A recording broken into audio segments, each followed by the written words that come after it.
Radio Veronica was an offshore radio station that began broadcasting in 1960, and broadcast from offshore for over 14 years. It was set up by independent radio, TV and household electrical retailers in the Netherlands to stimulate the sales of radio receivers by providing an alternative to the Netherlands state-licensed stations in Hilversum. Broadcasts began on April 21, 1960. The station announced itself as VRON but changed to Radio Veronica, after the poem Het Zwarte Schaap Veronica the Black Sheep Veronica by the children's poet Annie M. G. Schmidt. After the station's closure, some of his staff applied for a broadcasting license and continued as a legal organization with the same name. The original Radio Veronica became the most popular station in the Netherlands. It broadcast from a former lightship Alchem Riff anchored off the Dutch coastline. The ship was fitted with a horizontal antenna between the fore and aft masts, fed by a 1 kilowatt transmitter.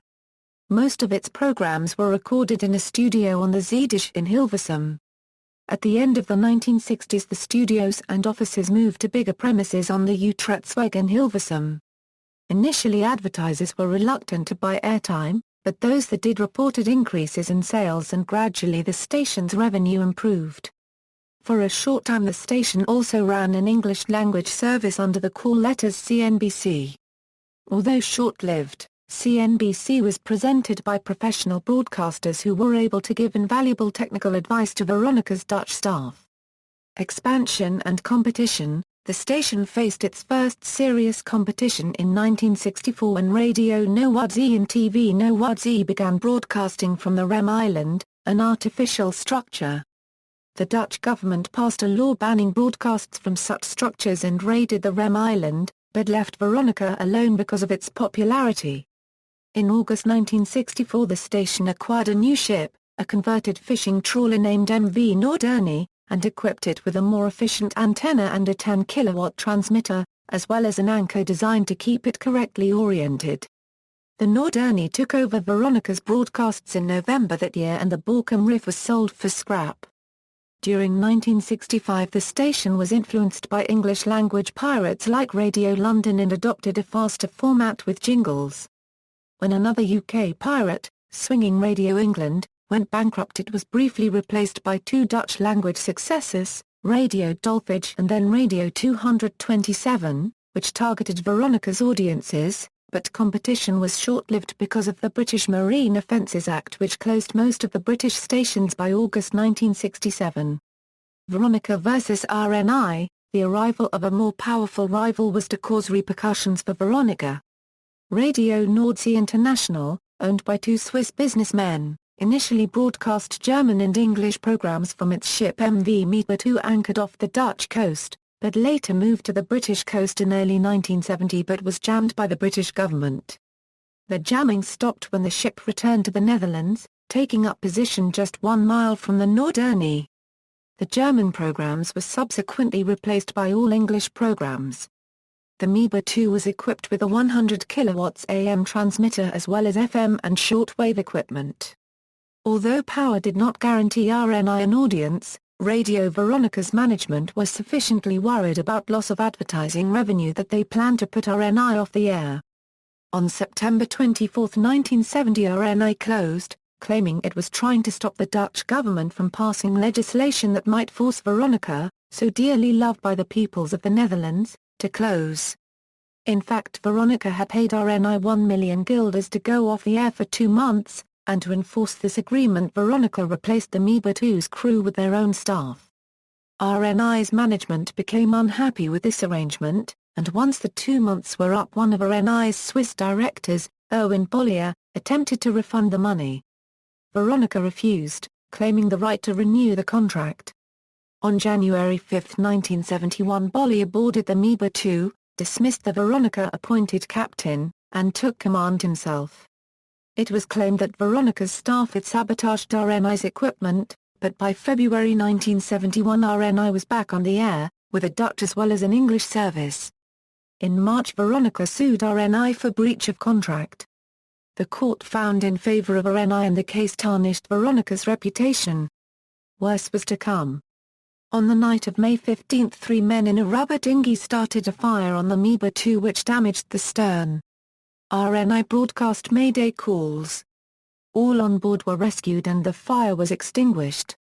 The studios and transmitters were undamaged and RNI went back on the air the following morning.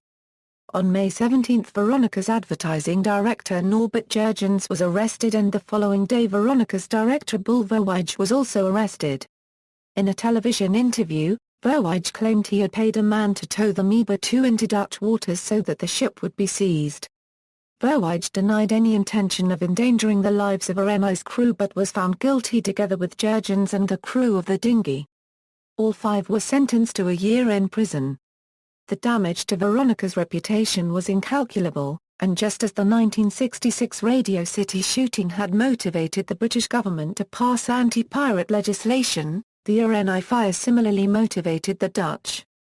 Both Veronica and RNI continued to broadcast without further incident, but as the government began to draw up plans for anti-pirate legislation, the 2 stations began to campaign against it.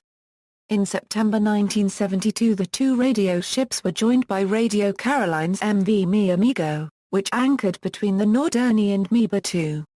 Frequency change and RNI-2, Veronica had been experiencing interference on 1562 kHz from the Biroma 1/4 NSTER transmitter in Switzerland.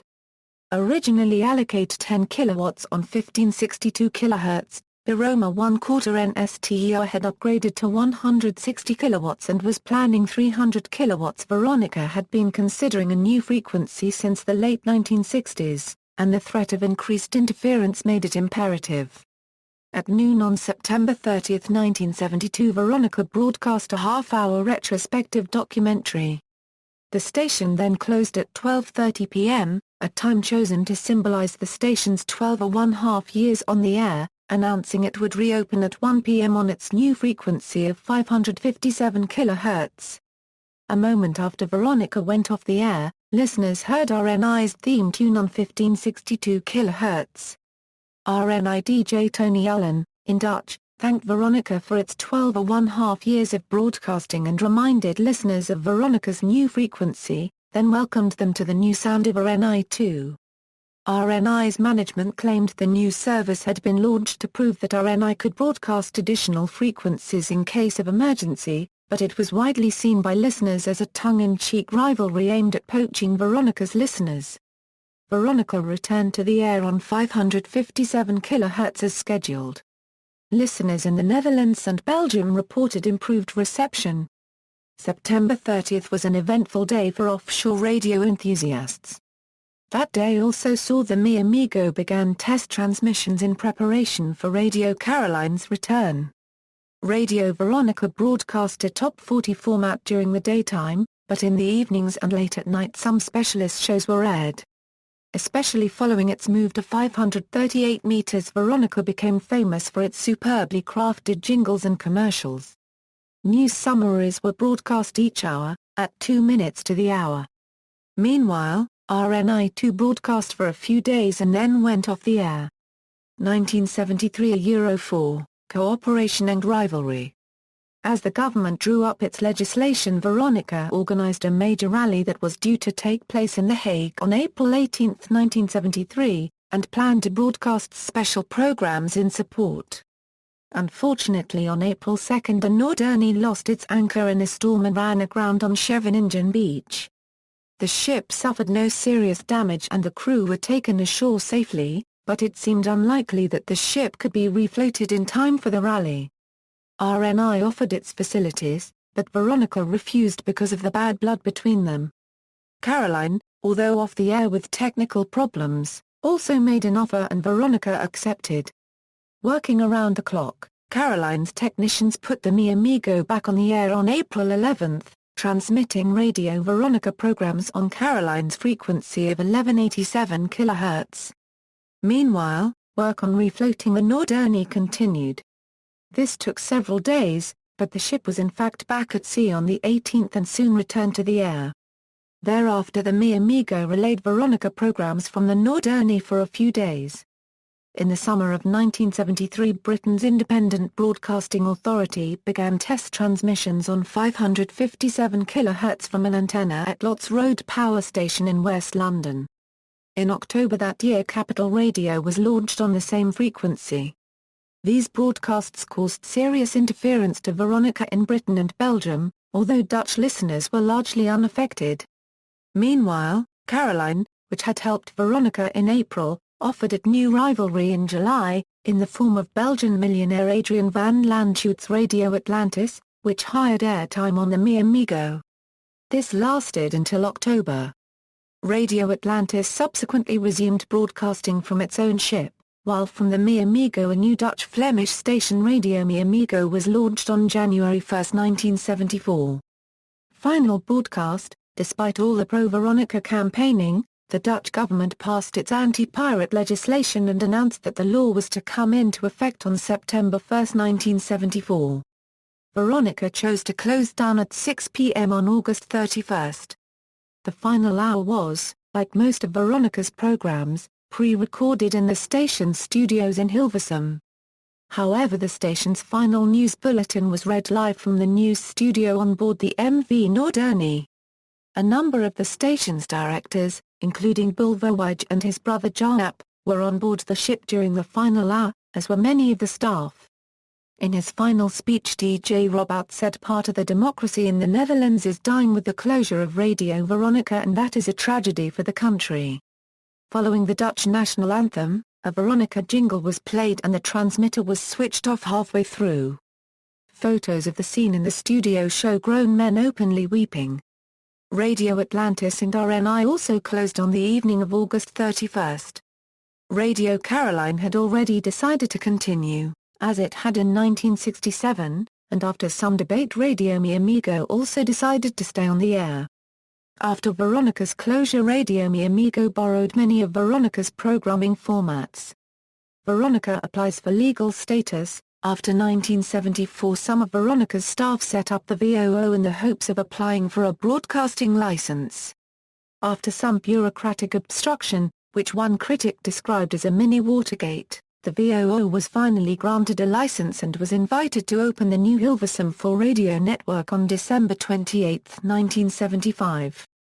Hilversum 4 was a classical music service, and the irony was not lost on Veronica, which began its first legal program by accidentally playing a snatch of the Beatles' Long Tall Sally instead of the announced classical piece. The VOO was part of the Dutch state broadcasting system from 1975, but in 1995 Veronica formed a joint venture with CLT to create the New Holland Media Group and became a commercial independent broadcasting station in the Netherlands. This ended in 2001 when it sold its shares. A year earlier, when the television station V8 was renamed Veronica, which began broadcasting on September 20, 2003. For further information, see Veronica. Radio Veronica DJs on Radio Veronica included, Ad Boomen, Juice de Draaien, Klaas Valk, Lex Harding, Tinnik, Will Kinga, Hans Mont, Tom Collins, Jan van Veen, Stan Haag. See also, List of radio stations in the Netherlands. References. External links, History of Veronica in English, Radio Veronica Reunion, recorded August 31, 1996, video menu.